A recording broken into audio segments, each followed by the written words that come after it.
Hey everybody, I'm your co-host Josh. That's your host JP. He's a little under the weather, so let's try to say hi. Hi guys. Welcome back to the Film Bros podcast.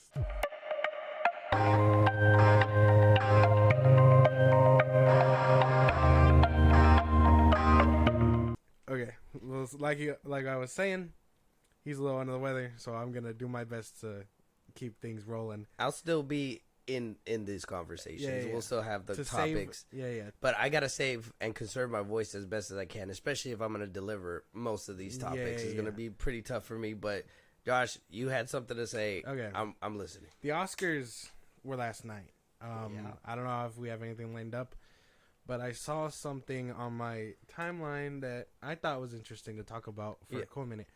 Cillian Murphy plays a Jewish man in Oppenheimer. Oppenheimer was Jewish. And I saw something, I'm not going to call them out, but I saw somebody say that it was disturbing to see because he says, I'm doing it for my people, talking about Jewish people. And I was just confused because I was like, what's wrong with that? And he's just acting Jewish. So Cillian Murphy, when he got the award, he said, I'm doing this for my people. No, in the movie. Oh, in the movie. In the movie. Right, and I only bring it up because, I mean, he won. Yeah, That's what I mean. It has nothing to do with the Oscars. Okay. But someone was watching Oppenheimer, and Oppenheimer, he plays a Jewish man, and he was saying those kind of lines, saying, oh, I'm doing this for my people, talking about the atom bomb. Yeah. And they were like, oh, it's disgusting to see that because he's not Jewish. And I was just more like, he's acting. He's acting. He's currently in a movie. Yeah, he's not saying he's Jewish himself. He's acting Jewish. And then I had a few people that were like, well, you can't act like an ethnicity. And I was like, I don't know how accurate that is. I mean, the biggest offender is RDJ in Tropic Thunder. Yeah. And I mean, my whole point was that, sure, it can be disgusting if said person is just being stereotypical, right? Say he was playing a Jewish man, but the stereotypes are, oh, he has a big nose, he's money hungry, this and that. That would be bad. I can see that being bad. But if he was part of the movie and the movie did its best to really give it the legacy of what Oppenheimer was, what he did for his people and things like that, and Cillian Murphy delivered that with the utmost respect, I don't see the harm in that. Not as much harm as people say RDJ did when he played a black man in Tropic Thunder. Yeah. But I mean, again, that was satirical comment on, method acting. Yeah. And so my whole head, everyone was like, this is bad. And I was like, okay, but why is it bad? And I was like, the only instance that I can see it being bad is if it's only for stereotypical things like that. And I was more just like, how could they conscrew that so badly? Because they were like, oh, it's bad. But they weren't telling me why it was bad. And then when I called them out saying that, oh, he's showing respect. He's not, this movie isn't shitting on Jewish people. He's not playing a Jewish man just to shit on these people. He's doing it out of respect. He did great. He won an Oscar. And they were just like, I can't explain it, but it hurts. And I'm like, that doesn't make any sense. Well, I think you put it well the way that you said it.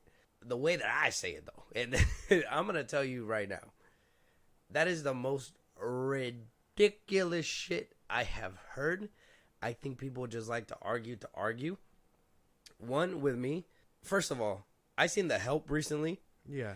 I seen that lady eat a shit pie. Mm-hmm. I'm not going to be like, wow, I'm so disturbed because they made this woman eat a shit pie. Yeah. She's acting. The shit pie is fake. It's probably chocolate. Yeah. It's all acting. They are acting. And stereotypes, I know people don't like stereotypes, whatever, blah, blah, blah, blah, blah, because you judge a book by its cover off those things. But stereotypes are a typical and a necessary thing, in my opinion, because, I mean, there is harmful stereotypes, don't get me wrong. Yeah. But then there's other places where, they joke about those harmful stereotypes and they're like, well, actually, this is what we do, Yeah. I always see TikToks where they're always they go, every time there's somebody that, African American on the TikTok or whatever, you always hear a beep in the back. Yeah. And they always make fun in the comments. Oh, no, they never, people never change their batteries, blah, blah, blah, blah, blah. stereotypes are just a natural thing. We're Mexican for the most part. Does that mean that I wear a sombrero and run around? No. Is it funny to think that? Do comedians use it as comedy sometimes? Yeah.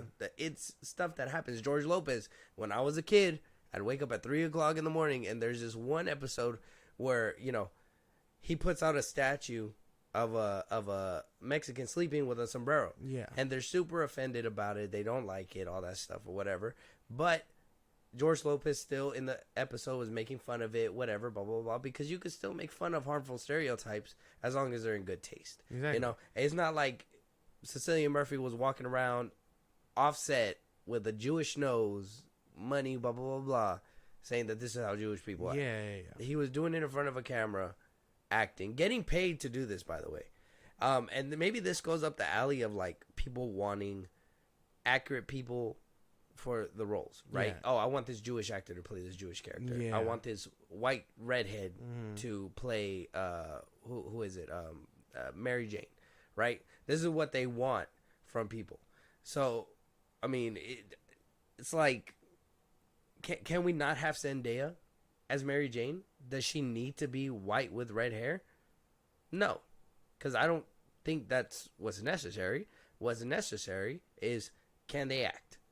And from what I hear, Cillian Murphy can act because apparently Oppenheimer freaking swept the Oscars.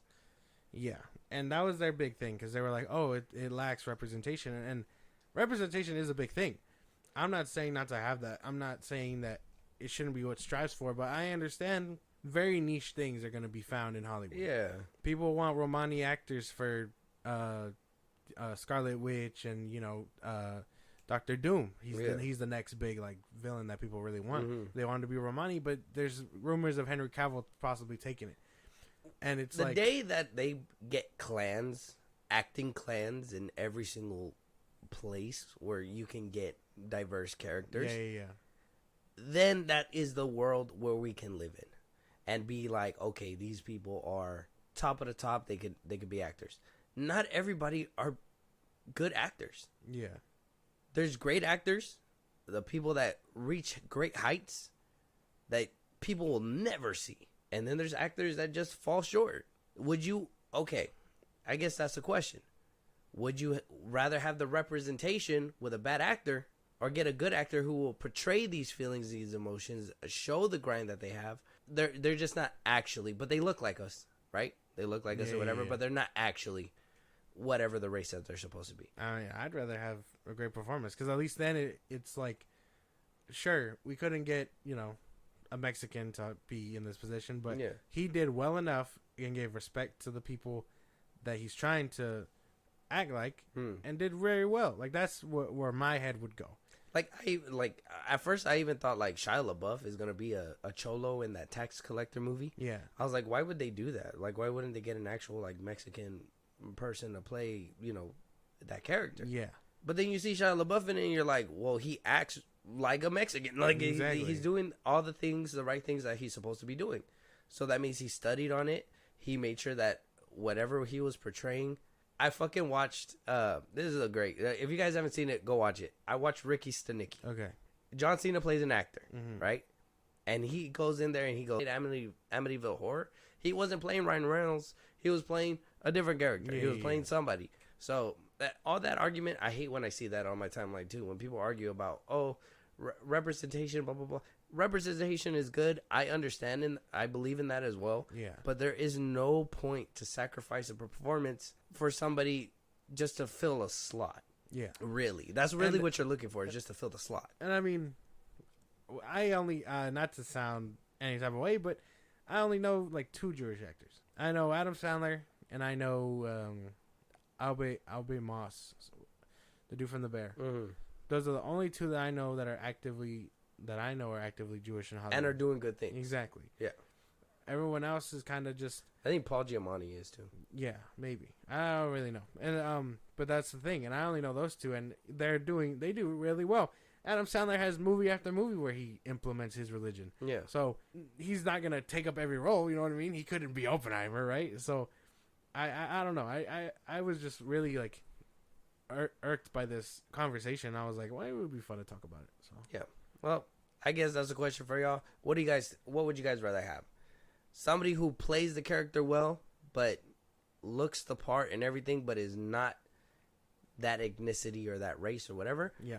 Or do you want the appropriate race, appropriate ethnicity, let's say some weak acting? Yeah. I mean, you got to make a decision. Let us know out there. But moving on from that, Josh, I sent you the video yesterday. I'm Just Ken. Yeah. Decided to be performed at the Oscars. And we're going to talk about cool. the Oscars and, Oppenheimer sweeping it right now. But there was one thing in particular that I needed to bring up to prove my point and just nail it in. Now, if you guys have been listening for a while, you got to understand that I, for one, don't mind Barbie. I'm not here to shit on Barbie. I think it was a good film for what it was. I don't think it was for me, but I thought it was a good film for, the demographic that it was looking for. Yeah. Obviously, it made $1 billion, and, that's fine. One thing that I've said before, Margot Robbie isn't making these films. I think Barbie made Margot Robbie at least. And that, Barbie itself, in my opinion, kind of succeeded a little bit because of Ryan Gosling as Ken and Simu Liu and all that stuff. And lo and behold, we get to the Oscars. We get a whole performance by Ryan Gosling. And I just want to note that he goes into the stage, and instead of the director, that's Greta Gerwig, Yeah. Margot Robbie, Yeah. being on stage, celebrating Barbie, saying, this is my film, this is what we made together. No, they're just sitting on the sideline because Barbie made Margot. Barbie was carried by Ken, in my opinion. From me watching the movie, that's just my opinion. I mean, if you guys actually watched the film and you were like, Margot was my girl in there and Ryan Gosling was not, I mean, I get it. But my opinion, I think that Ryan Gosling was the one who did that. I mean, I guess. Yeah, I mean, I haven't seen her. She hasn't really been in much either. She was like, I'm gonna take a hiatus, most likely. I guess, yeah. That would make sense. Now that I'm seeing it all, because didn't even go up there to celebrate. No, nothing at all. And you would think this is her film. She was gonna be the one to really show it off. I mean, didn't she have a musical number at one point? Why didn't her song get played up there? Yeah. I don't know. I just thought it was funny. I texted you yesterday. I was like, well, look at this. Grace Randolph. Well, whatever it was. His performance was really good, though. Can't even lie. I thought it was great. I was like, man, if I was there, I'd probably have fun. I don't know if you've seen the camera where Martin Scorsese was like doing his little dance too. Straight up moving. Yeah, I seen all that. But I saw that. It was crazy. So I'm like, I don't know. I just wanted to hammer that in one more time, just so we can be all on the same page. Now, if you guys out there think that I'm tripping, that Margot was the one that made this movie happen and get to $1 billion, I think Ken carried the movie, and I think that whole open Barbenheimer stuff was the thing that really got people buzzing.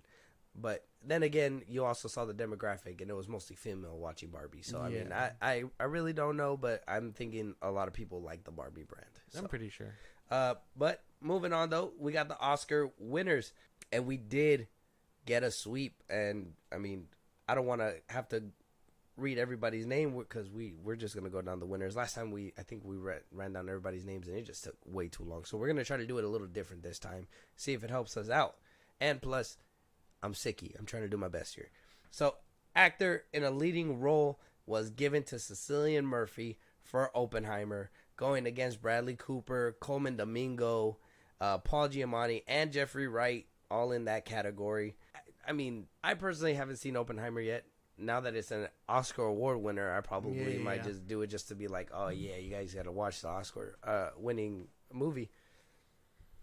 I know the comments are going to be like, why haven't you watched it? What's wrong with you? Look, man, it was a busy 2023, and it's still a busy 2024. I'm catching up on movies to this day. I got to catch up on Dune just to watch Dune 2. Yeah. Yeah. The watch list is long. Sometimes we're just going to miss it. And this one came out after March, where that one was just back-to-back banger. So our wallets were hurting. Yeah. It did. It kind of throbbed. Actor in a supporting role was given to the one and only Robert Downey Jr. for Oppenheimer.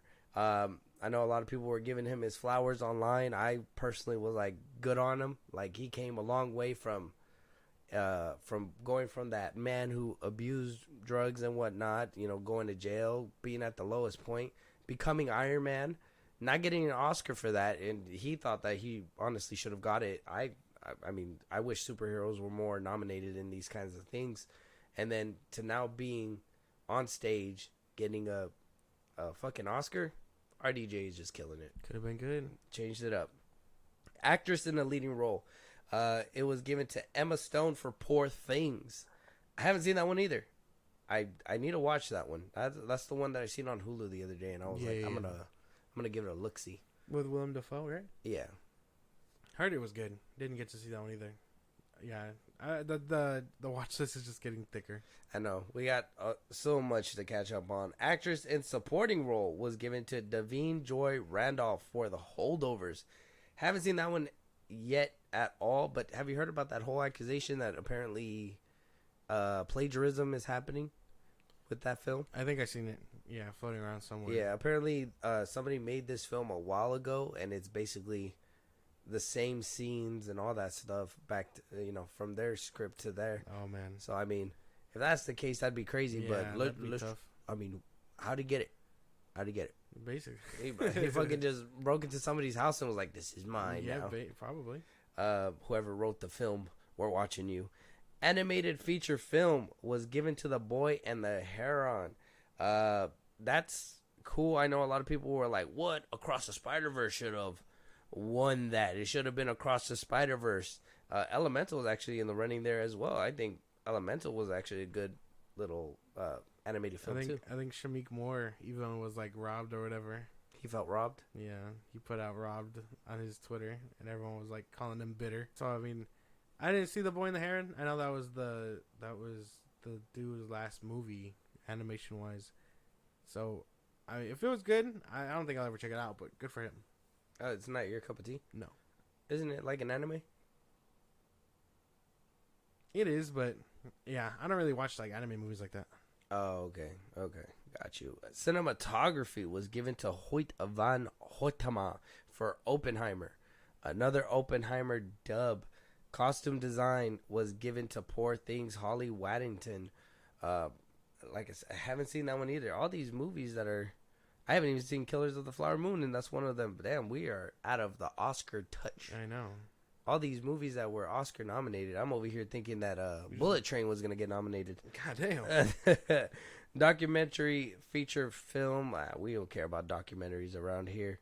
Film editing was given to Jennifer Lame. Oh, that's her name. For Oppenheimer. Okay. Yeah, so Oppenheimer is basically getting every single dub. Makeup and hairstyling. Poor Things, Nadia Stacy, Mark Collier, and Josh Winston. Either Oppenheimer or Poor Things. I wonder why nobody was talking about Poor Things. I don't know. Maybe that one just got swept under the rug. Music by Ludwig that's a crazy name. Goranson for Oppenheimer. Music, original song, What Was I Made For? Billie Eilish for Barbie. Not even I'm Just Ken. That's nice. And they performed it. If I was Gosling, I would have been like, I ain't performing this shit if I didn't win. What the fuck? What's the point? This whole musical number is supposed to be when I'm accepting my award. That'd be funny. Best Picture was given to Oppenheimer as well. Yeah. Production design given to Poor Things. Animated short film, War Is Over, inspired by the music of John and Yoko. I don't know who that was. Live action short film, The Wonderful Story of Henry Sugar, Wes Anderson and Stephen Rails. Oh, that's so great. That's so good. If you guys haven't seen that, go look at it. It's on Netflix. Oh, that's crazy. It was a little short film. Did you haven't see it? The other day you asked me and I told you should watch it. Air punches your way. No, but yeah, no, I don't know. I can't get behind Wes Anderson. I'm sorry. Oh, he's so good. He's a visionary. God damn it. But he said Rebel Moon's like top tier. He probably thinks what Rebel Moon was robbed. Not even a nomination. That's not it. Wasn't that good? Oh, okay. Visual effects. Oh, it was given to Takashi Yamazaki for Godzilla -1. The first Godzilla movie to win an Oscar. Man, very good. And it's overseas too. So I mean, I don't know why he didn't win the overseas award. writing for was American Fiction, written by Cord Jefferson, and then writing original screenplay Anatomy of the Fall by Justine Tourette, Arthur Harari, and that's basically it. I mean, Oppenheimer won. Like I said, I haven't watched Oppenheimer, so that's one thing for at least us that we got to get around to. I think Poor Things is also on the list as well that I need to watch. And Killers of the Flower Moon, that's another movie that I got to watch. I think it's on Apple TV. It's just we don't have Apple. Free trial whenever. Yeah. But I mean, I'll get around to it eventually. Yeah, all three. We got to get around to those quick. Yeah. I got to get around to watching Dune. I got somebody every day, bro, bugging me about watching Dune. Have you watched Dune yet?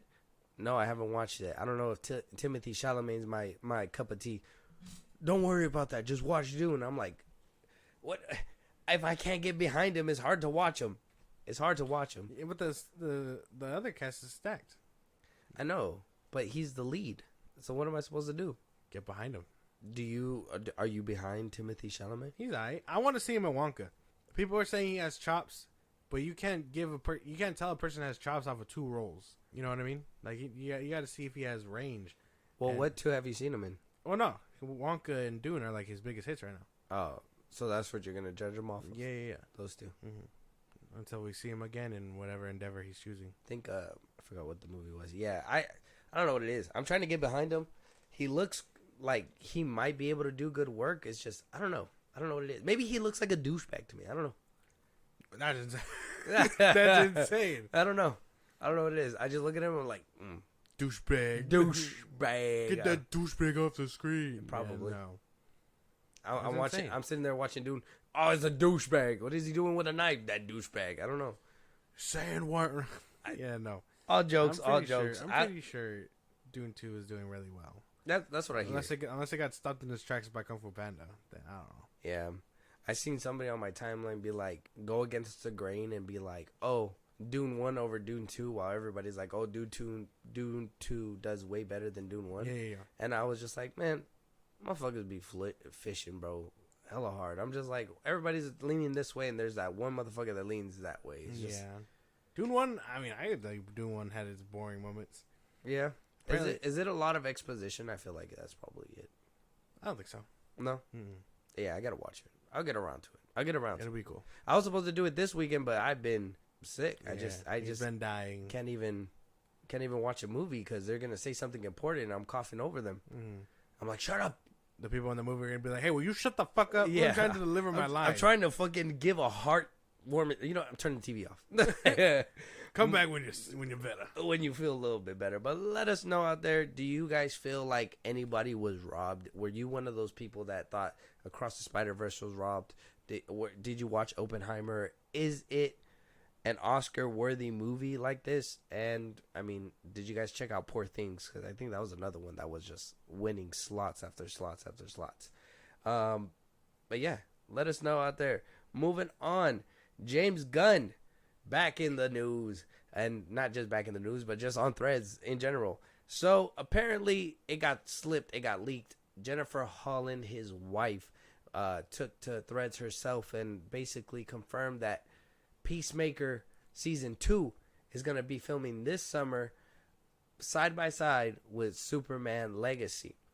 And when asked about it, he basically replies on Threads saying, the source is kind of iffy, but it's true. John Cena shared this on Howard Stern last week. To answer your follow-up question, yes, we'll be shooting Superman and Peacemaker simultaneously. Yes, I've written all of the episodes, but no, in the interest of getting the show out there, I won't be able to direct them all, only some. And yes, Waller's still happening, and Jeremy Crystal are hard at work, writing great stuff, but the schedule was impacted by the strikes, so it'll come after Peacemaker. Wow. So Waller was hit by the strikes. It's going to take a little bit longer to come out for that one. I mean, do you have any point of contingence with anything you said there? No. I mean, I don't really care for Peacemaker as a show. I did see what he said about, timeline-wise where this lands. Perfect. So, He did also take to threads when asked about season 2. Where is it going to take place? Where are we basically going with this? After confirming that he will be shooting this show with Superman, which is now just Superman, not Superman Legacy, the eagle on this guy. He goes on to answer whether or not season 2 is going to be in the DCU. Is season 1 going to be in the DCU? Everything was up in the air. So when told, he goes, season 1 is not canon. He later did a couple follow-up responses. Peacemaker season 2 will take place after the events in Superman, and that many strands from Peacemaker season 1 will remain consistent insofar as Peacemaker's story goes. But then also confirmed that Team Peacemaker actors, Cena, all them, will be reprising the roles for season 2, but that season 1 will have some threads that will go into season 2, but others will not. Which obviously we all know the dilemma. Peacemaker connects to the Suicide Squad. The Suicide Squad connects to the old DCU. He's trying to move forward with the DCU. With those strands in mind, with what he said, Josh, I want to hear your thoughts first, and then we can go back and forth. Well, that's clearly confusing. General audiences aren't going to know that. They're going to know that, oh, this is probably picking up after season 1. If people really saw it and it was this greatest phenomenon that he says it was. So some people aren't going to even know that, which is already sounds messy. Because, yeah, it connects Peacemaker, and then it connects to Justice League because of the end cameo that they had or whatever. So it's going to be really confusing. And when he says thread lines or plot lines or whatever, it doesn't give us any indication either. Because it's like, oh, well, this was really important to his character. Will they come back? So on and so forth. I mean, we didn't really see... all we really saw last of Peacemaker was his. He was thinking of his dad, and people think that he's probably going to be like his guilty conscience or whatever. Mm-hmm. So that, I mean, that's like the best thing that I could think about that's staying. But other than that, what else really is there to really like differentiate season 1 and season 2? Yeah, you said the scene at the end with the Justice League. Mm-hmm. His dad's dead. Yeah, and then there's a Suicide Squad connection. Suicide Squad. I had the conversation yesterday with a Twitter user. I'll shout you out only because I want you to know that we're talking about you. I don't want you to think that it's like low shade. It's not to throw shade at him or anything, but I was talking to Nerdman on Twitter. Yeah, and we were discussing this, and my POV from everything is shout out to Nerdman. Go check out his stuff on Twitter. I think he's a funny dude. We weren't even like arguing, it was just more of a conversation. But I say this is all convoluted, and I think James Gunn is making everything up as he goes along.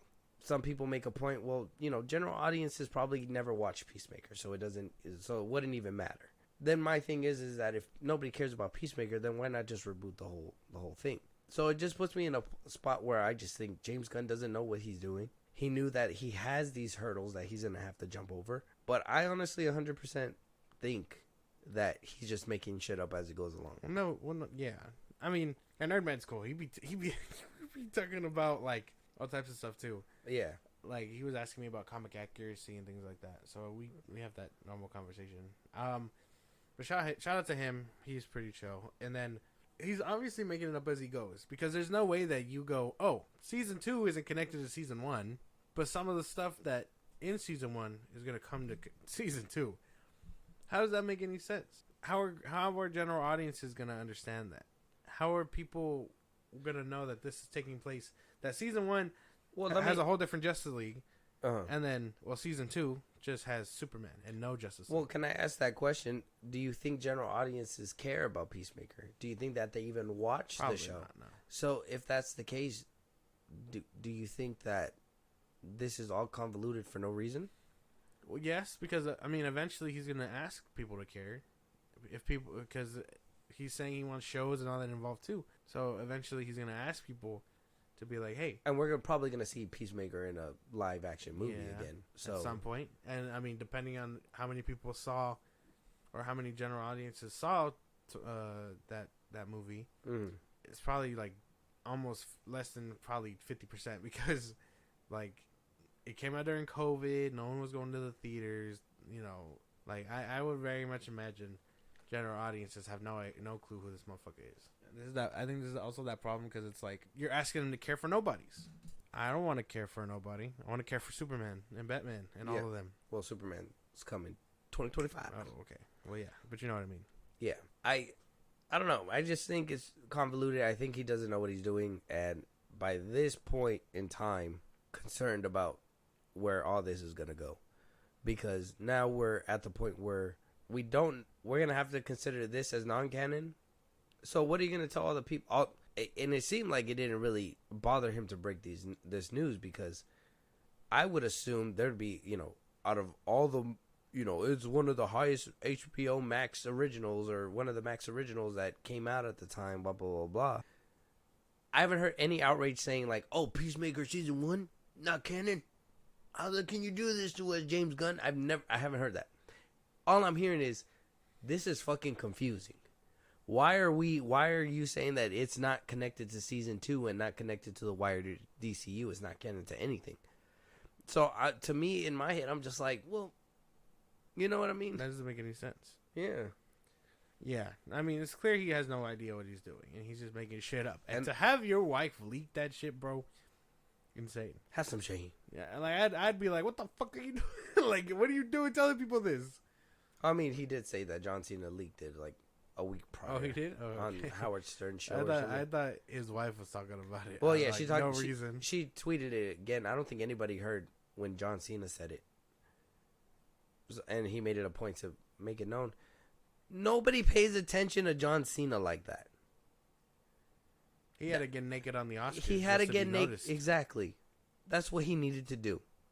Was fucking drop down nude in front of everybody. And even then, nobody's really talking about it. I haven't heard anybody be like, oh, John Cena was naked at the Oscars. No. Everybody that I see there are like, well, bro, hang up Hollywood. Like, what are you doing? Like, why do you show up to the Oscars naked? Are you telling me that he's going to get away with that? But then Will Smith got banned from the Oscars for slapping Chris Rock? Like, which one's worse? Yeah, I don't know, man. I know he had like a point, yeah. I know he had like a nude underwear and all that stuff. Like, I get that, but either which way, he was like, you saw everything for the most part. Yeah. I'm just happy I didn't see a nut dragging on the floor right behind him. Yeah, no, that's just disturbing for sure. Oh, well. I thought that was in bad taste. I didn't even care for that. Well, yeah, no. I know some people thought it was funny. I personally didn't find it funny. Yeah, people are gross. But if it was a woman, it'd be a different story. Sydney Sweeney. She should have done it. Yeah, it would be a different story. What do you call it? People would be like, well, how could she do this or this and that? But no, if a guy does it, it's like, aha, funny, because he's naked. I didn't think it was funny at all whatsoever. Yeah, so we also know what the lineup is then, right? So we know it's Creature Commandos, Superman Legacy. We're going to get the Waller show. Oh, no, we're going to get Peacemaker and then the Waller show. I mean, does that sound like the DCU lineup that you want to hear? Hell no. My DCU lineup has characters that I care about other than Superman. Creature Commandos, I don't care. Peacemaker, I didn't care for the first season either. Waller sounds fine. It just really depends on what they do with her. And then that's right. That's about it, right? For now, until Superman or Supergirl, and then Batman, and then the Themyscira one, the island one. My thing is when are we gonna see the Flash? When are we gonna see Aquaman? When are we gonna see Cyborg or Martian Manhunter or whoever? We got 6 characters that make the Justice League, and we're only focusing on Superman and Batman and Wonder Woman, and then the rest of the time is a bunch of nobody movies. Creature Commandos, Peacemaker, Waller, Swamp Thing. I mean, who really cares? The Authority. Can we give more of a shit? Like, that's what I'm saying. Is it's the picking and choosing of which films are being made is just not making any sense to me at all. And then his whole explanations don't make any sense either. If I'm confused, imagine general audiences. They're just gonna walk in there and be like, "Huh, what's happening here?" Basically, it's so like weird to really think about because people were saying that Zack Snyder's ideas were out of place, but he had a slate by BVS. He had a whole slate that took him 2 years, 3 years. Every single Justice League member had a solo film. Yeah, until they derailed it. But there was a Flash movie by 2019. Cyborg movie. There was a Cyborg movie. A Lantern movie would have been around the time 2020. Like, we were ramping it up. And that was coherent. Here, he's just saying shit and being like, oh, yeah, no, we're going to hear this. And then along the way, oh, well, it turned into a movie. like, it'll be a movie now. We got people writing it. Don't worry. Don't be scared. But I can't get behind his Phase 1 Gods and Monsters or whatever the fuck. Yeah, I'm not understanding any of this stuff. I'm trying to keep a close eye so we can just be like, okay, these are the breadcrumbs. You know, what happened? What happened with Marvel? What happened with the DCU when it first launched? It was full of theories. What's gonna come down the pipeline? What is gonna happen next? You know what we're talking about? Is Momoa gonna be Lobo? You know what we're talking about? No, man. Creature Commandos. You know what we're talking about? We're talking about his brother getting like 4 roles in the DCU off the bat. Yeah, that's what we're talking about. That's true. We're not even talking about any of the characters. We're talking about how the fuck is this gonna move forward without a full reboot, and he's just making it so confusing for everybody. You know, we're in the know. We know this shit. I read comics actively. Like, it's not new shit. I'm scared for general audiences because if I was a general audience member and I stumbled upon this show, not knowing anything about what it's connected to, I'd be like, oh, great. I can't wait for season 2. Season 2 is taking about 4 years to get here. 3. And then I'd be like, oh, season 2's here. Oh, wait, but why didn't they pick up this storyline from season 1? Only to find out from a friend of mine who actively reads comics being like, oh, that's not connected. There's new movies coming out. There's one movie coming out, and it's a Superman movie. Mm-hmm. And there's no show. There's only shows after that. Oh, there's Creature Commandos. Who the fuck are they? The Waller? Who the fuck is that? Peacemaker season 2 is after Superman. There's a Superman movie? Holy shit. You see what I'm saying? Yeah. Like, that's exactly the way that it's going to go. But with that being said, let us know what you guys think out there. Do you think this is too convoluted? Are you guys still looking forward to James Gunn's DCU? I mean, at this point, are you guys understanding any of this stuff? Because I sure am not. No. I'm probably no one is. I don't think. Moving on, though. Apparently, we're going from the big screen to the small screen to the animation pad. Twilight is making its comeback. Not in the way that you think. It's not going to be in the movie theaters. We're not getting a live action cast again. We're not going to reboot the franchise. Apparently, we're going down to a small screen. It's going to be a TV series. But not just that. Not even live action. We're getting an animated Twilight series coming from Lionsgate TV and Film Division. Nobody yet to take on the directing duties. I don't think we've heard much from production, but things are starting to roll up, so we're going to be hearing more as the coming weeks happen. I mean, Josh, were you looking forward to this? I know we talked about this before. Now that things are actually hitting the ground and we're figuring out what's going to happen, I thought it was going to be a live action like TV show, but now it's turning into animation. Yeah, I know. They really didn't want to bank on what, six seasons or whatever, or more or less. 6 books. Yeah, more or less, and then just try to chop it up the best you can. Oh no, it's 4 books, right? It's Twilight, New Moon, Eclipse, Breaking Dawn, Part 1 and 2. Breaking Dawn, but it's 1 book, so it'd be 4 books. 4 books. I would say this is a good idea. It really depends on what the animation is going to look like, because when I say animation, I get like the biggest peak in my head of like some anime type shit, you know. But then I get disappointed with then we get shit like Velma. Yeah, like Velma animation or What If animation. Like, the animation needs to be crisp and the story has to be good enough. But we know the Twilight story, so the animation has to be good enough to keep us involved.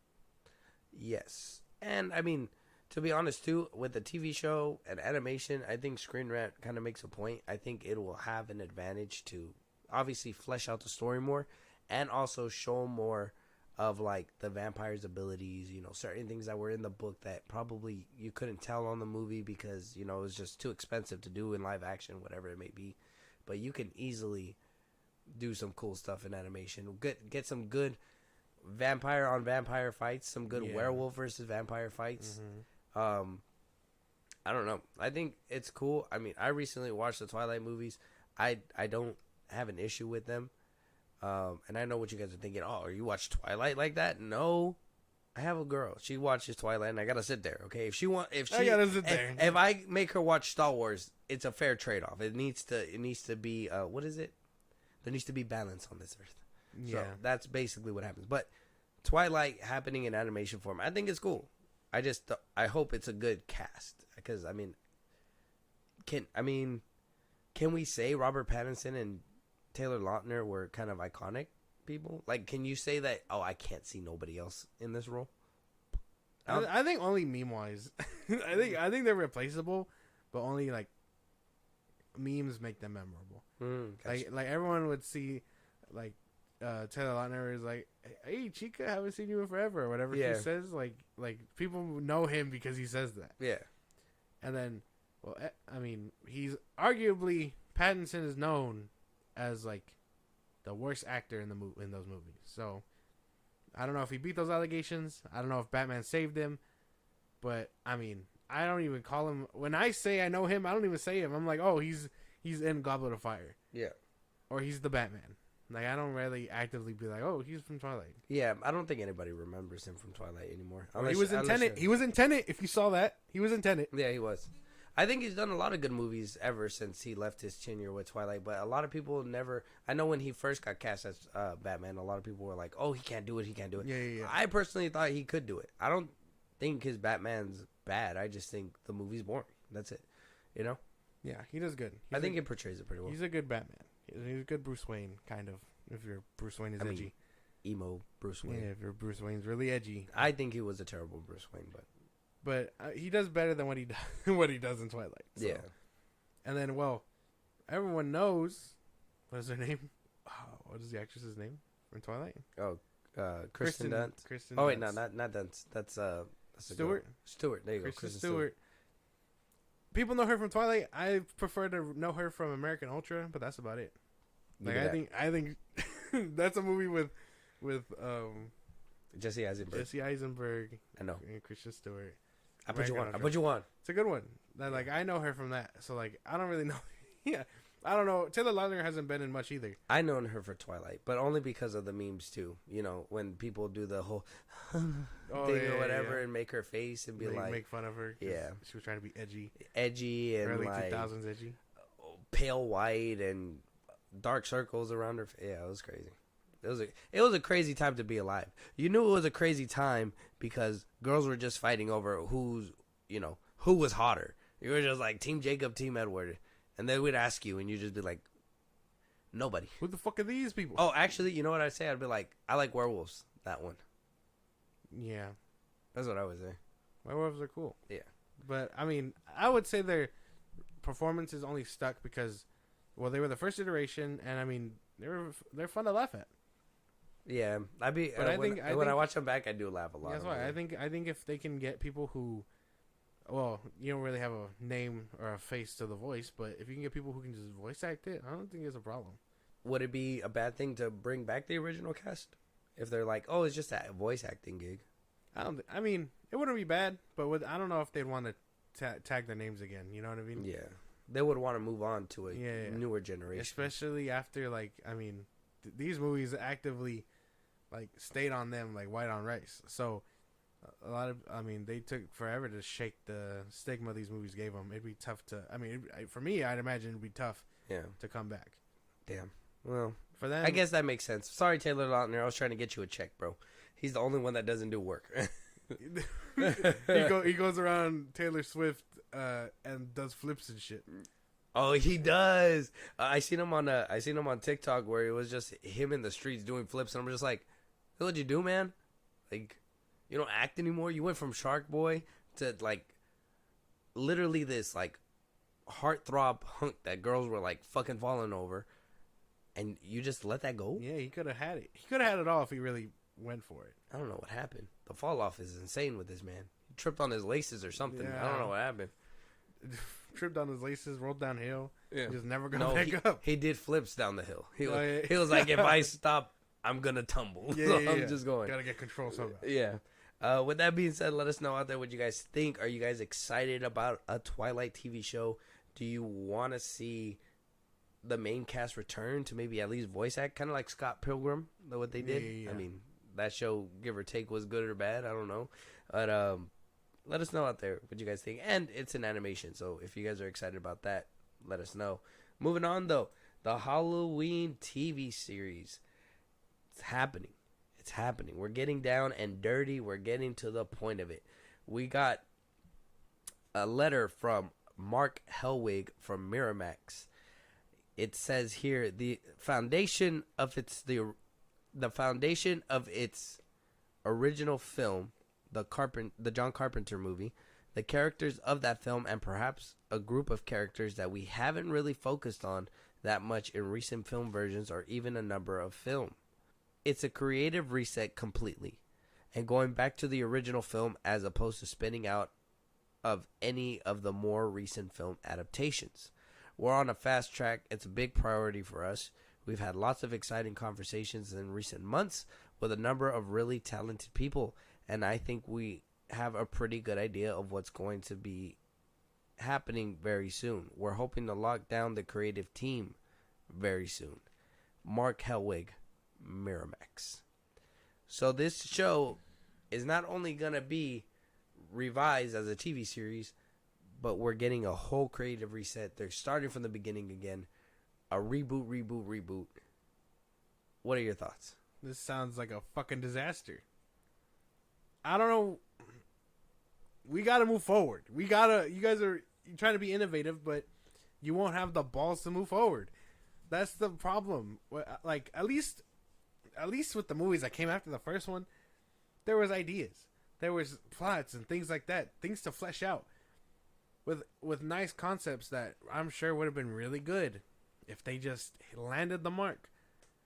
But you want to go back to formula? Like, that's dumb. That's like, I find that so dumb. I think these 3 movies did really well for it. Like, revamped and brought back fans. But if you're going to go back to telling the same old shit and try to flesh out characters that obviously there's a reason why these movies didn't like flesh out characters that we didn't really give a fuck about, is because we don't give a fuck about them. We cared about... No. They didn't have budget. That's not true. There was no money behind these films. We cared about Lori. Yeah, Lori. Because they made you care about her, yeah. Like the newer films, and the only way I can contradict that is, or counter argument that, is that in the newer films, a lot of the side characters did get fleshed out. Like, they got their whole little side arcs between Halloween 2018 to Halloween Ends. And then, I mean, even the mom... the mom of the little boy who wound up getting his face impaled in the 2018 one, like, even seen her arc by the end of Halloween Ends, she killed herself, like, you just see her hanging there at one point. So, like, they just didn't have budget back in the day. Back in the day, things had to be so straight line and focused. So I think that maybe touching up on that and going back will be good, but here's my dilemma, is that we've already seen a reboot multiple times, right? Like, they try to move away, do something different, but then when it doesn't work out, they go back. Then you get something like Rob Zombie, where he tries to make it different, but then they're like, well, you can't make it too different, and we get back to formula. I don't think going to formula is a smart move. I think starting from the beginning is, because now you could, and a TV series as well, you can now show Michael go on his rampage as a kid. You know what I mean? Flesh out his childhood a little bit if you really wanted to. Or if you really want to make him the absence of evil, show that. Show how, show that he's a normal boy, but then when he does bad stuff, it's not him.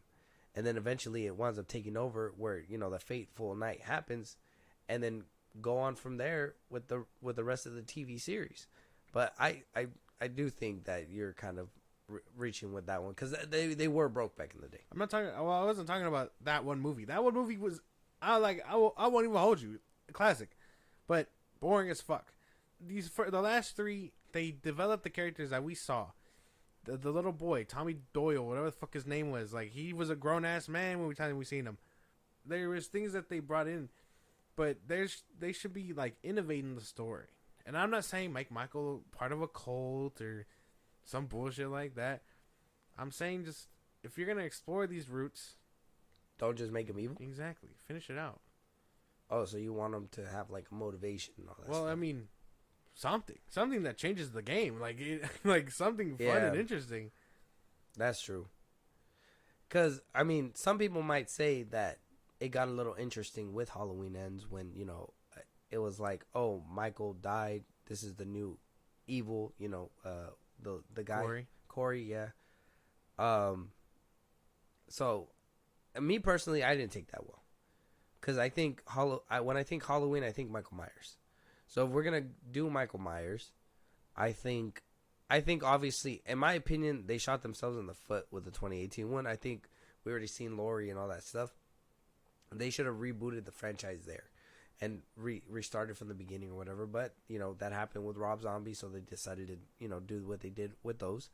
I think they have a good position if they actually work on the TV and like do that, flesh out other people's characters. Don't just make them flip switch evil. Tell us why that switch flipped. Basically, because I mean, we can't keep banking on Laurie. Same way Scream can't keep banking on Sydney. Like, there has to be more past them. So if Laurie somehow grows up and doesn't run into Michael, gets so far away from him, his motivation has to be something else. Or maybe they take the route that they went with Kills and they make him a fucking squatter and a squatter, and then someone else picks up the mantle. At least then there's motivation for him to get his ass up and redeem the evil quality that he has within him. Like something interesting like that.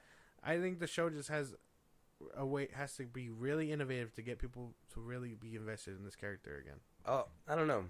Well, yeah, I guess for a broader audience, because for me, I think if they slap Halloween on there, I'm going to watch it regardless. But it does need to be good. And at the same time, I don't mind campy, cheesy, scary movies, right? Because, like, I could say, honestly, 4 or 5, Halloween, well, I'd say Halloween 5. 4 was pretty good. But Halloween 5, I know people don't really like Halloween 3, but I kind of enjoyed it for what it was. And all those, like, what is it? Halloween Resurrection 2. I know, like, that one's, like, not loved by everybody, but Busta Rhymes makes me laugh in there, So, I think, regardless, there's still that element of, like, you do kind of understand that you're going to get some cheese with these kind of characters. But when the 2018 one came out, that's when you were like, okay, they're trying to actually make them serious. So if they just take that, do that, and then give it a little bit of that camp within the TV series, I think we could get something special. I think so. Because, I mean, I can't lie. I like the campiness, too. I thought it was funny as shit seeing the girl from, like, the 5th one jump out the fucking window. Like, I think that was funny as shit. Busta Rhymes, same She's like, thing. what the fuck? But yeah, Busta Rhymes, same thing. Trick or treat, motherfucker. Yeah, like campy shit like that. I would love to see his character come back. What's that scene when he's like slapping him in the face? Come on, Mikey, get back over there, Mikey. He just like walks away. Man, like I don't know. They just got to explore it, and hopefully, if they decide to do the cult thing, if they decide to do the sister thing, the niece thing, they stick to it. And I mean, a show can run for a cool minute. They probably can explore all those theories, but they have to land and they have to be good. Yeah, that part. But yeah, let us know out there. Are you guys excited for this Halloween TV series? I think Josh makes a good point. We need to get something fresh, new, but also add a little bit of that nostalgia in there. Give us something good. Exactly. Don't give us. And oh man, keep the mask the fucking same. Don't do us like this. Oh yeah, changing the mask up is crazy. I think they did well with the 2018 ones and all that, so I'm pretty sure they can get back to form. They're gonna be like, no, we gotta change it up again. Give him 3 eye holes. What is he gonna do with 3 eye holes? Moving on though, Seth Rogen reportedly, and this is just a leak, or not a leak. This is a scoop. This, take it with a grain of salt. Who knows? Coming from Giant Freaking Robot, apparently Seth Rogen is being tapped in to give Sony an R-rated animated Venom film that will run side by side with with their regular Sony universe. I don't know if that's still happening after Madam Web or whatever. Well, Venom is in the pipeline. Venom is in the pipeline. This will be an animated show focused on Venom with Seth Rogen's writing, and it's going to be rated R. Now, we did see Seth Rogen come hot and heavy off of TMNT. Some people really loved it. I could care less. Yeah, it was really fucking but, maybe Sony saw that and was like, we need him to do that, because obviously the Spider-Verse movies are making them bank. Yeah. Obviously it's doing good. Mm-hmm. So I guess the only department that they're really good in is like animation, at least. So they're really going to try to, in my opinion, this sounds kind of credible. I believe that this is something Sony would do to try to bring more, not only children audiences, because you have the Spider-Verse movies, but also bring more adult viewers to come watch these animated movies as well. But then you also have that dilemma of, like, kids are going to want to watch this as well, and you're going to make it an R rating? It's going to be tough. Well, I think there's a big I think, like, to avoid that whole conversation, some parents just got to be good at parenting. Don't show your kids R-rated things, you know what I mean? Like, some people are just really bad at that. Well, it's not that. It's like, I'm more saying it's going to be a want. Yeah. And yeah, because Spider-Man. You remember when Sausage Party came out? Yeah. And parents took their kids to go watch that? And they were like, what the fuck is this? I mean, can Sony pull that shit off too? Is that probably going to happen? Well, isn't that a Sony movie? I think it is a Sony movie. Are they going to have a repeat? Sony movie, yeah. Are they going to repeat offender here? Well, I mean, I don't think so. Not unless they market it right. You just see Venom bite a dick off? That'd be... Oh my God. I would... That sounds like something Seth Rogen's link. I would stop watching immediately. I'm just saying. Like, out of all the things to bite off, he chose his dick. Spider-Man. If I was Spider-Man, I'd be like, "Hey, yo, what the fuck, man?" But yeah, no. I mean, this sounds cool. I could get behind this. It's just a matter of what route they're going in, because I don't want to watch Invincible Venom either. You know what I mean? Yeah. Who knows? Maybe they can just be like, oh, these are more animated adventures of Venom, Tom Hardy's Venom. Oh, yeah, because Tom Hardy's getting it. This is supposed to be his last one. Yeah, and have a way for it to kind of live on within the multiverse that they're trying to build over there. If that's the case, then is Madam Web... Okay, so here's my theories, right? This is just what I think off the top of the head. So if they're still going to push on with these Sony movies after what happened with Madam Web, and we're going to talk about that in a second. Well, I mean, this is something that kind of plays in. So Sony, over the weekend, apparently, according to the Daily Mail, said that Sony is reportedly upset with Dakota Johnson for making multiple public digs at the movie, and says that she is failing to take responsibility after admitting she hadn't seen the film herself. So they basically wanted a scapegoat on why Madam Web did so bad. So they're blaming Dakota Johnson, not holding back in the interviews, which we've talked about before. She really doesn't give a shit. Yeah. So that leads me to believe that they are probably not going to proceed with this universe and probably just start a whole animated universe, seeing that that's where the big dollars are coming from. That Spider-Man is playing in the sandbox that is the MCU. Oh, yeah. And then, well, animation-wise, they could probably bring in Spider-Man, too. So, like, that's the thing. Because the MCU can't use all the characters or something like that unless it's animated. So that Spider-Man, that Friendly Neighborhood Spider-Man one that's coming out, the one where he's supposed to be in college or whatever, freshman year or whatever the fuck it's called, that one's going to have, like, all his rogues, but that's because it's animated and it's cheaper or something like that to use that way. So maybe that could be this route that they're going. Blaming Dakota Johnson is insane, because that movie's not her fault. The movie's bad, but I don't think it's her fault. Yeah, I think she did her best with what she could in the movie. That movie had a lot more issues going on. Yeah, the editing. Let's start with the editing and shaky camera. Yep, editing, CGI, the bad guy. Like, yeah, no, Dakota Johnson is not your scapegoat. I'm sorry. And if she doesn't want to take responsibility for that mess, well, she read the lines. She delivered the performance she wanted.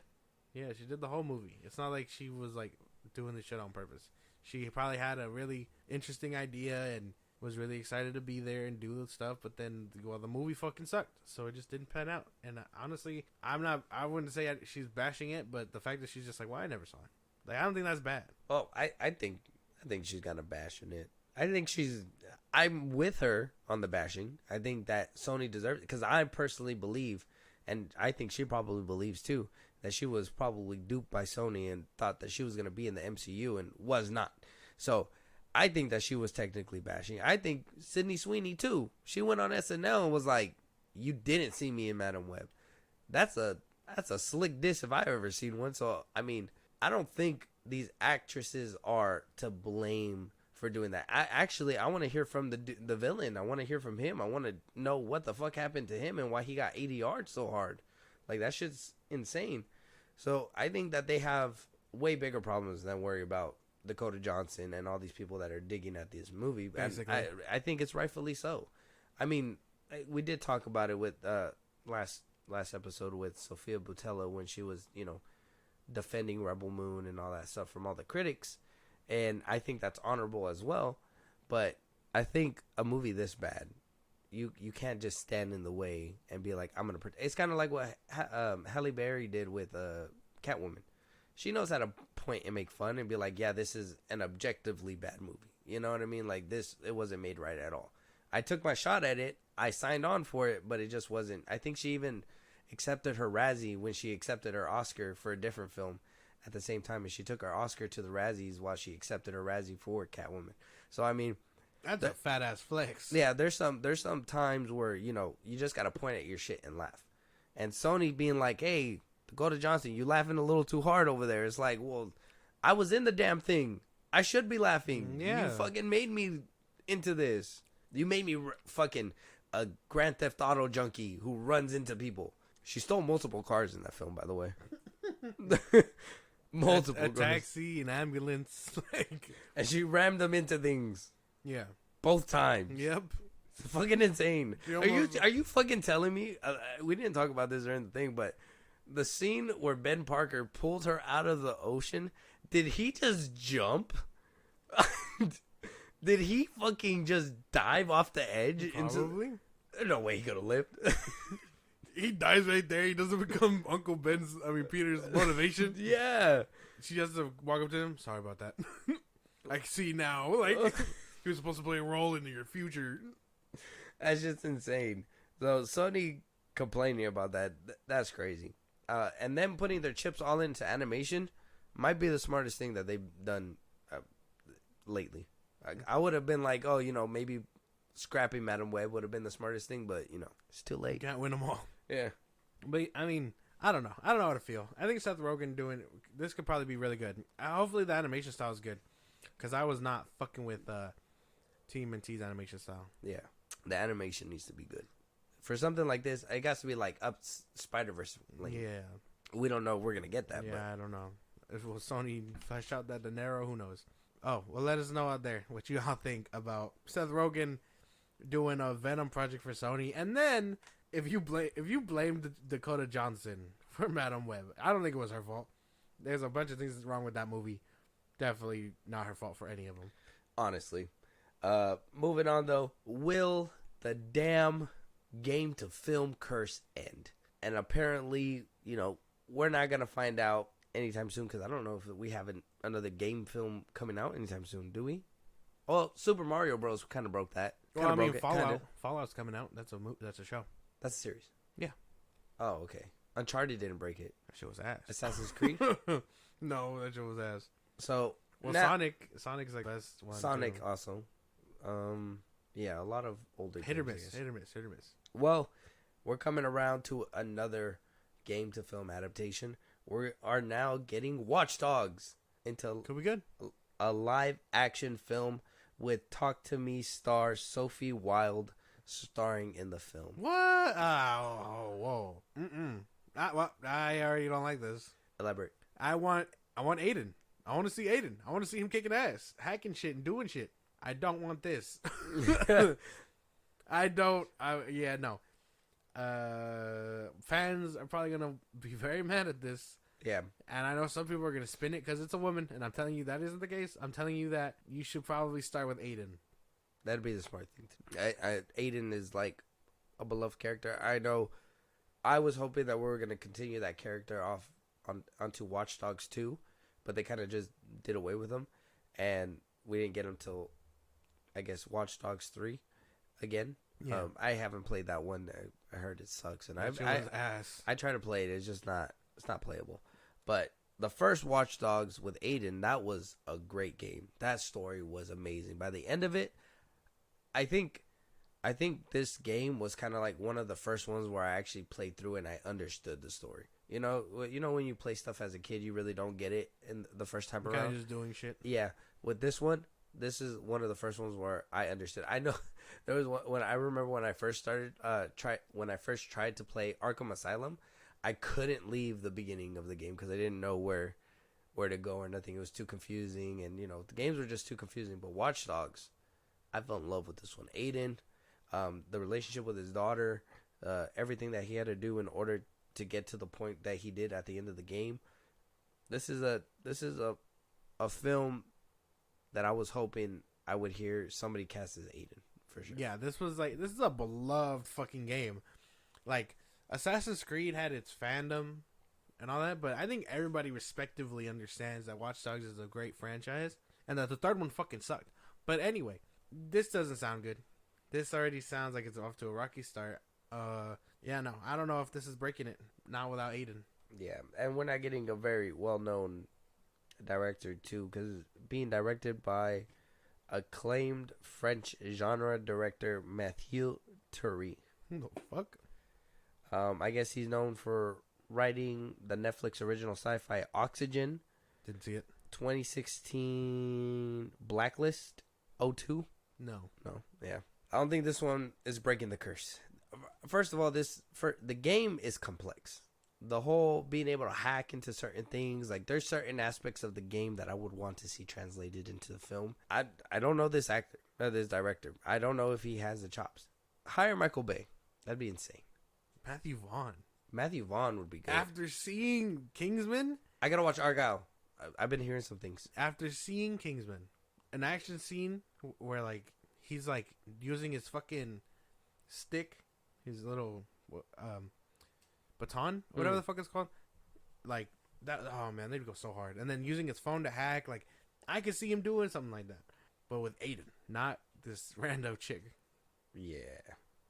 Well, she could play the daughter, maybe. She dies, man. Oh, that's right. She died. She's dead. She's dead. Yeah, that's right. I forgot about that. She died. That's like the first thing you learn about her. No. The helper. Never mind. That's in the second one. The chick's the second one. Well, they could make, like, if they were gonna make an original character, she could be someone in like the guy in the chair. Oh, there you go, DedSec. There you go. Because DedSec was like trying to recruit him for a cool minute. Yeah. And then he went underground after solving his daughter's murder. That's right. So I could see something like that, but I don't want her as like a main character because everyone, and then myself, would want to see Aiden. Yeah, that makes sense. So I'm not sure if this was gonna break the curse or not. Yeah. It's not off to a good foot. Oh man, this sounds bad. I guess just let us know what you think about, what's her name? Sophie Wilde. Sophie Wilde from Talk to Me, A24 movie. She's gonna be Watch Dogs lead. Let us know if that sounds cool, or if you'd prefer Aiden, or if you're even gonna check it out after hearing this news. After a podcast, we're on every social. So yes, and moving on, we're rounding the corner, Josh. We got a couple trailers. First is gonna be an A24 film called Sing Sing. It's gonna be starring Coleman Domingo, Clarence Macklin, and Sean San Jose, directed by Greg Quidar. So, I don't know much about this film. I kind of wanted to watch the trailer with you because it had Coleman Domingo in there. Yeah. Which he's been rumored to be King. Mm-hmm. And you told me that you've never seen anything with him in it. So this is something new that I felt like you could probably watch. So if you enjoyed the trailer, and hopefully A24 doesn't miss and he doesn't miss, and if the opportunity for him to be King, you can now have an opinion on his acting chops and what he can do. Okay. So let's jump into it. To die, to sleep, to dream. This is a clemency hearing for your conviction, 25 to life. Since you've been in custody, you've been involved in the theater program. Gentlemen, let's go. It's been a program that was established to help people get more in touch with their feelings and truly get some rehabilitation. That looks nice. Look, a bunch of prisoners doing a play was not on my bingo card. Was not. Does it look good? Yeah. Was this something that I would have handpicked out? Probably not. Yeah, no. That looks crazy though. I based off the trailer, I could probably see him being Kang. That character he played kind of reminded me of what's his name? Jonathan Majors played him in Loki season 2. Oh, I forgot his name too. Yeah, the nerd. See, he wasn't that good because we forget. The nerd. Shut up. I forget his name. But this looks good. I can't even be mad at this. Yeah, I think it's probably like a very heartfelt movie. A24 just be dipping their toe in everything now. Yeah. I think they're trying to span a wider net. Like with Civil War, I don't know if you heard about that, but apparently people don't want it to be released because this year is gonna be like election year, and so like people are like, oh, a Civil War is brewing. Don't you think this is gonna add more fuel to the fire? I'm just like, well, A24, you're doing something right, getting your name in there in a different way for sure. But this one looks good. Like I said, I wouldn't have ever. I don't look at these trailers before I pick them out. I see their names and I'm like, oh, that's gonna be good. We've talked about him. You give you a chance to look, and then that's how we get the conversation going, guys. Come on, it looks good. Can't even be mad at that. Yeah, check it out. Was it Sing Sing? Yeah, starring Coleman Domingo on YouTube. Check it out. Moving on though. A24. Moving on. We got Arcadian. Nicolas Cage. Sign me up. Yep, sign me up. Let's go. Let's just jump right in. Come on. There are those who believe they came after the pollution people caused. And they're here to cleanse the planet of the human race. Are they like zombies? No, like monsters. It looked okay. The CGI is probably going to be bad. Yeah. Unfortunately. Strangest Dreaming, like, I mean, I watch anything with Nicolas Cage. I told you, I watched Willy's Wonderland, so. Oh, did you? I did. I still want to work my way. He doesn't say a word in that motherfucker. He doesn't say a word. He just there. He emotes and he kicks ass, and I mean, it's worth it. That's all you can really hope from a Nicolas Cage movie. But other than that, this looked fine. Can't even be mad at that. But yeah, it looked fun. I'm pretty sure the CGI is not going to be that great. I don't have a lot of watching this one. Just kind of reminded me of the other trailer we watched, The Watchers. Mm-hmm. I was like, that one was done right. That trailer was done right. The Watchers. Yeah, this one, it was. I felt like the trailer didn't. It wasn't made right. I kind of felt like it seemed like two different visions for the trailer, and they were just like, oh, this is what's hot, and people like the screeching noises and stuff, and the little knives or whatever. And I was just like, it looks fun though. I just don't think the trailer did it justice. Yeah. Who knows if this is getting another one? Probably not. Nicolas Cage just kind of signs up for those ones and he does whatever, man. He does whatever. Yeah. That's Nick Cage, baby. That's Nicolas Cage for you guys. Check out this trailer. What is it called again? Arcadian on YouTube. Again, starring Nicolas Cage. It looks like they're just trying to survive an apocalypse. Same old stuff. That's gonna do it for our show, though, guys. To save my co-host the strain on his voice, you can follow us Twitter, TikTok, Instagram at FilmBros Podcast. Listen to us wherever you get your podcasts: Spotify, YouTube Music, Apple Podcasts. Support us in a big way. Buzzsprout. Link is in the box of the social I just gave you. And subscribe to our YouTube. You can follow us on Twitch for when we go live. Be part of the conversation. We will talk to you guys later. Yeah. Talk to you guys on the next one.